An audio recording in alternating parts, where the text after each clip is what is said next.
अभी जो टाइम है वो हो रहा है रात के 12:30 और जो अगला दिन है वो शुरू हो गया है और इकोनॉमी की सारी जो रिवीजन है वो हो चुके हैं कंप्लीट। काफ़ी मुश्किल है। अभी कुछ कुछ जो टॉपिक है मुझे समझ भी नहीं आए।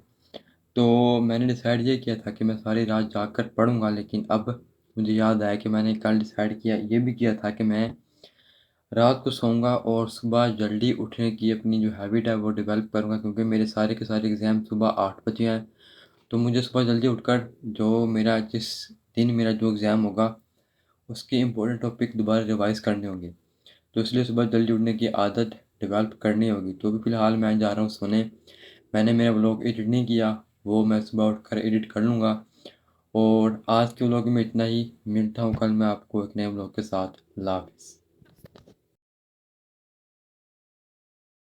तो आज है मेरे पहले एग्ज़ाम का प्रिपरेशन डे, जो कि है इस्लामियात का। तो इस्लामियात का एग्ज़ाम इतना डिफ़िकल्ट नहीं है।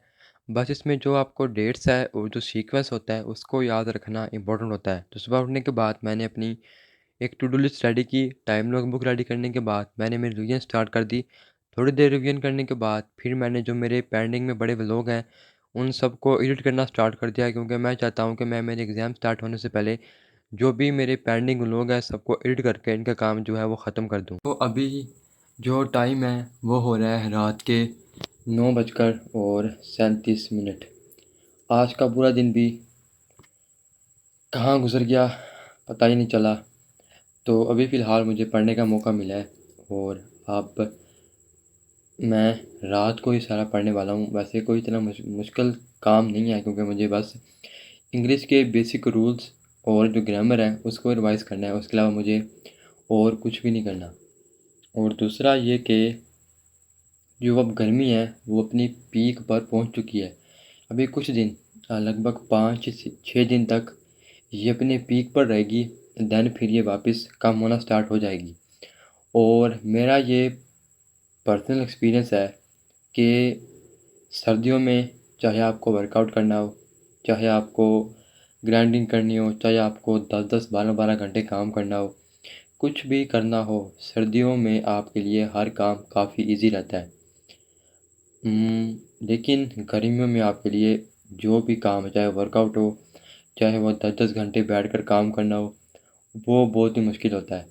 सर्दियों में आपको डिफ़िकल्टी कहाँ पर आती है? आपको डिफ़िकल्टी कहीं पर भी नहीं आती, लिटरली कहीं पर भी। अ, यहाँ पर हो सकता है कि आपको उठने में थोड़ी-सी मुश्किल हो अपने गर्म बिस्तर से, उसके अलावा आपको कहीं भी कोई भी मुश्किल नहीं आती, बल्कि जो एनवायरनमेंट है वो आपको सपोर्ट करता है। आप कि बाहर मौसम ठंडा होता है, जब आप वर्कआउट करते हो तो आपकी बॉडी गर्म हो जाती है, तो वो एकदम ठीक है। आप इज़िली कहीं पर भी, लिटरली कहीं पर भी बैठकर अपना काम कर सकते हो, चाहे आप कमरे में हो, चाहे बाहर हो, चाहे छत पर हो, चाहे सड़क पर हो, क्योंकि आपको बस अपने ऊपर एक चद्दर लेनी है और बैठ के काम करना है। लेकिन गर्मियों में आप कहीं पर भी बैठ के काम नहीं कर सकते। वहाँ पर जो एयर क्वालिटी है, मतलब कि हवा अच्छी खासी होनी चाहिए। दूसरा ये कि धूप ना हो। तीसरा ये कि आपको कंटिन्यूअसली पानी पीना है। आपको अपनी बॉडी का भी ध्यान रखना है। आपको कीड़े मकोड़े जो आपको नीचे से आके काटेंगे उनका भी ध्यान रखना है। और जो आपके जिस्म पर डिफरेंट किस्म की एलर्जियाँ होती हैं, दाने बनते हैं, आपको उनसे भी जूझना होगा। ऐसा लगता है कि आपके जिस्म पर कोई सुइयाँ चुभा रहा है। इतने गंदे दाने होते हैं ना कि मैं बता नहीं सकता। और पसीना, पसीने से बढ़कर कुछ नहीं। आपकी चीज़ें ख़राब होंगी, आपकी डिवाइसेस ख़राब होंगी। तो सर्दियों में काम करना बहुत ही ईज़ी है, बहुत ही ज़्यादा ईज़ी है अकॉर्डिंग टू गर्मियाँ। आप गर्मियों में एक बार वर्कआउट करके देखो, आपको लक होता जाएगा। चाहे वो वर्कआउट फिर सुबह टाइम हो, चाहे फिर शाम टाइम हो। तो ये मेरा अपना पर्सनल एक्सपीरियंस है। बाकी सिचुएशंस, चीज़ें डिपेंड करती हैं। और अभी मैं जो मेरे व्लॉग्स हैं उनकी एडिटिंग स्टार्ट कर रहा हूँ। मेरे परसों वाला और कल वाला व्लॉग पेंडिंग में पड़ा है। सबसे पहले मैं उनकी एडिटिंग करता हूँ, दैन जो मेरा पढ़ना है वो स्टार्ट करता हूँ।